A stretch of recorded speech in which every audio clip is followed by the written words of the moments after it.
जम्मू कश्मीर के पहलगाम की घटना को लेकर हर भारतीय स्तब्ध है, दुखी है, निराश है, गुस्सा है और कई सवाल हैं।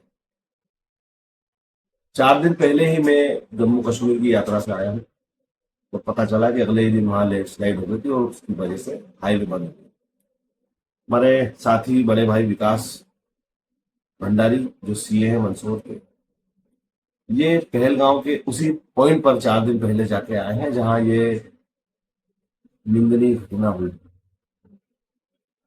पिछले 24 घंटे से जब से सूचना मिली है तब से मन विचलित है। समझ नहीं आ रहा था कि क्या कहा जाए, क्या लिखा जाए।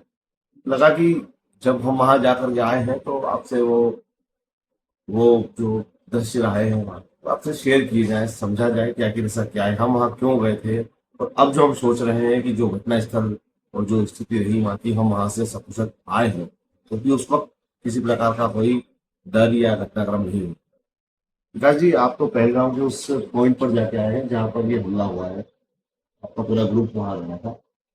क्या आपको वहां उस वक्त ऐसा महसूस हुआ था कि ये ऐसी चीजें हैं, क्योंकि सोचते तो बहुत लोग हैं वहां की, जब यात्रा पे जाते हैं तो जन्नत में जाना है, देखना है। तो पहलगांव, क्योंकि आप तो उसी पॉइंट पर जाके आए, क्या कहेंगे, कैसा माहौल था वहां पर? क्या आपको ऐसा डर, कुछ ऐसा लग रहा था कि ऐसी घटना की स्थिति वहां उस जगह हो सकती है? हमने पूरे श्रीनगर का जो विजिट किया, खासकर पहलगाम, तो वहाँ पर किसी मतलब हमारी खुद की जो बसें थी, रात को 11 बजे के बाद होटल में एंट्री करी और पूरे रास्ते मतलब किसी प्रकार का कोई माहौल ऐसा नहीं था। पूरा हम्म, टूरिस्ट फ्रेंडली था और लोगों में किसी प्रकार का कोई भय बिल्कुल भी नहीं था। सभी लोग आने वाला समय जो यात्रा होने वाली है उसकी तैयारियों में लगे हुए थे। जो टूरिस्ट थे वो सभी इवन गुलमर्ग और सोनमर्ग से ज्यादा उनको पहलगाम अट्रैक्ट कर रहा था। और चूंकि इस पॉइंट को मिनी स्विट्जरलैंड भी बोला जाता है और वहां पर खच्चर से लोग पहुंचते हैं। हम्म, थोड़ा सा ये पॉइंट एकांत में आता है हम्म, और यहाँ पर चारों ओर बड़े बड़े देवदार के वृक्ष लगे हुए हैं। जो ऐसा कि टीवी में देखा कि इन्हीं वृक्षों के पीछे से हम्म, ये हमला हुआ है और एक नाजायज हमला हुआ है, जिसकी कि जितनी भर्त्सना की जाए उतनी कम है। और जो टूरिस्ट मतलब इतने बढ़िया अपनी फीलिंग्स लेने के लिए यहाँ आए थे, वो आज जिन परिस्थितियों में वहाँ गुजार रहे हैं, वो उनको एक बहुत ही डरावना और भयावह चीज आज के दौर में लग रही है। मगर उस दिन बिल्कुल किसी प्रकार की कोई डर, ये ऐसा कोई माहौल नहीं था। बहुत ही इजी वे में हर गली मोहल्ले में वहां पर टूरिस्ट आ रहे थे, जा रहे थे।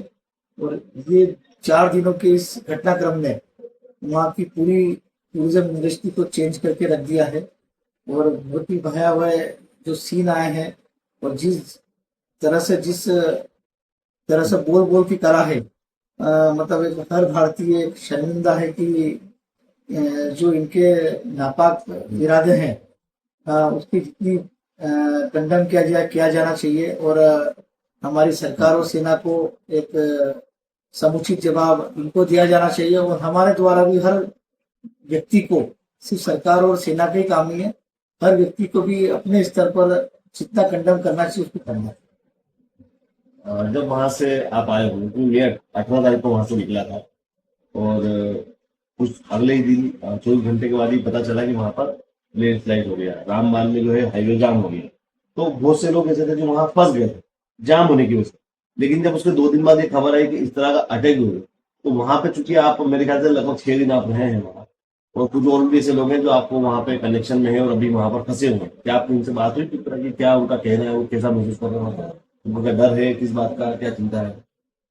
हमारा एक 80 जनों का ग्रुप था, जिसमें हमारे साथ में एक हमारी कैटरिंग टीम भी थी, हम्म, जो कि पूरा समय नाश्ते से लेकर खाने तक की व्यवस्था उनके पास थी, जो उज्जैन से इंदौर से गई हुई थी। उसी कैटरिंग पॉइंट अभी भी वहाँ पर है। और एक दूसरा एक सोशल ग्रुप इंदौर से गया हुआ है, सीनियर सिटीजन। हम्म, जब मेरी उस कैटरिंग वाले से भी बात हुई थी, तो जिन जगहों पर हम वहाँ पर पैदल घूम रहे थे रात को 10 बजे 11 बजे श्रीनगर में, हम्म, आज उन्हीं जगह पर 2 होटल के बीच में हम्म, टूरिस्ट आने जाने से डर रहा है। और वो एक जगह से दूसरी जगह भोजन करने के लिए आने में कतरा रहे हैं। हम्म। इस हद तक अभी डर का मैं वहां पर माहौल बन गया है। ये तो काफी डर का माहौल है कि एक होटल से दूसरे होटल खाना खाने के लिए भी नहीं जा रहे हैं। हाँ। और दूसरी बात ये भी है कि आगे से हाईवे बन रहे हैं, यानी कि आने जाने का हाँ। सिर्फ एक ही साधन है, वो है फ्लाइट। वहाँ फ्लाइट पर वहाँ भी काफी भीड़ है। रामबन जो कि पूरे जम्मू से लेके कश्मीर श्रीनगर के बीच में 300 किलोमीटर का जो 4 लेन है, उस 4 लेन में रामबन के पास का 10 किलोमीटर का ऐसा हिस्सा है जिस पर काम चल रहा है, और पहले भी वहां पर लैंडस्लाइड हुआ। और इसी बीच में जिस दिन हम वहां से निकले, उसके 6 घंटे बाद ही भीषण बाढ़ वहां बादल फटने के कारण आई, और उसमें 10 किलोमीटर का एरिया पूरा पूरा डैमेज कर दिया। 6 से 7 जगह से पूरा हाईवे बंद है, और जो उस समय 2 से 3 दिन उनको खुलने में लग रहा था, तो जो भी व्यक्ति उस जाम में फंसे हुए हैं, उनका भय इस समय कई गुना और ज्यादा बढ़ गया होगा, क्योंकि पहले ही उनके पास खाने पीने की व्यवस्था नहीं होने से, और अब इस हमले के बाद हर पल से उनको ये डर रहता है कि साला कहीं कोई दूसरी जगह से हमला ना कर दे। तो वो जो क्षणिक हर क्षण मतलब एक खतरनाक क्षण में वो जी रहे हैं। आप अपने परिवार के साथ गए, मैं भी गया, परिवार के साथ गया। इस घटना के बाद आपकी बात हुई होगी बच्चों से, पत्नी से, जो साथी रहता, उनका आप क्या रिएक्शन, वो क्या सोचते हैं? सभी ये सोच रहे हैं कि ऊपर वाले की कृपा से हम बाल बाल बच के एक अच्छे समय निकल के आ गए। अगर वहां रहना पड़ता तो परिवार के जो परिजन हैं, रिश्तेदार हैं, और जो सभी हमारे अड़ोस पड़ोस की जो जितने भी लोग रहते हैं, उनकी चिंताएं कई गुना बढ़ जाती है। और पल पल अभी भी जब आने के बाद भी पिछले 24 घंटे भी नहीं हुए और कम से कम 100 से 200 फोन आ चुके हैं, मैसेज आ चुके हैं कि आप कहाँ पर है, क्या सोशल नहीं है। मीडिया पे वो पोस्ट की पोस्ट थी, करा, जो पहलगाम और वहाँ की बर्फ की जो इलाके थे वहाँ पे आपने पोस्ट की थी, तो उसको लेकर के इनको देखते हुए लग रहा है कि जो लोग अभी वहां हैं, उनके रिश्तेदारों पर क्या बीत रही होगी। उनका एक एक पल जब तक वो यहाँ सुरक्षित नहीं पहुंच जाते हैं। मैं खुद भी ये आपसे बात रिकॉर्ड कर रहा हूँ, तो ये मुझे सोचने में 24 घंटे लगे कि क्या ये बात करके पोस्ट करनी चाहिए। तो मुझे लगा कि कम से कम ये बताना चाहिए कि हम कहाँ जाके आए हैं। अच्छा, एक आखिरी सवाल आपसे पूछना चाह रहा हूँ, आपको फिर कभी अगर ऐसा अवसर मिलता है जम्मू कश्मीर के उन पहाड़ी इलाकों का यात्रा करने का, तो आपका क्या भविष्य में, क्या आप फिर चाहेंगे कि एक बार वो जाना फिर?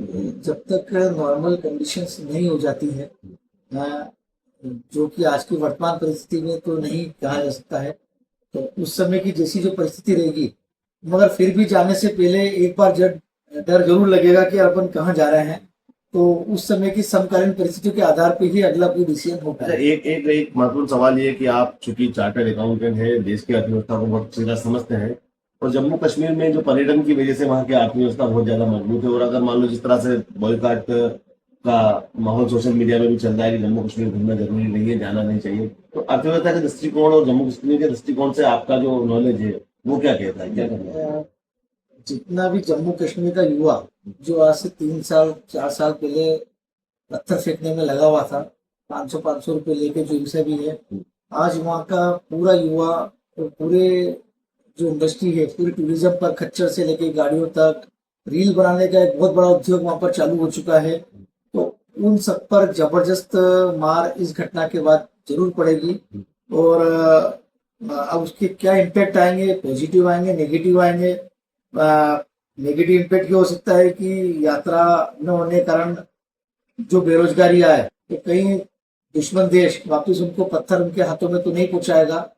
और पॉजिटिव इम्पैक्ट ये लग रहा है कि आज पहली बार, इसके पहले जीवन में नहीं देखा है कि वहाँ के लोग मतलब इस जो घटना हुई है उससे उनको डर लगने लगा कि हमारी अर्थव्यवस्था पूरी तरह बर्बाद हो जाएगी, और वो इन आतंकियों के खात्मे के लिए पहली बार सामने आए। ये एक धारा 370 के बाद का एक पॉजिटिव इम्पैक्ट मिलने लगा।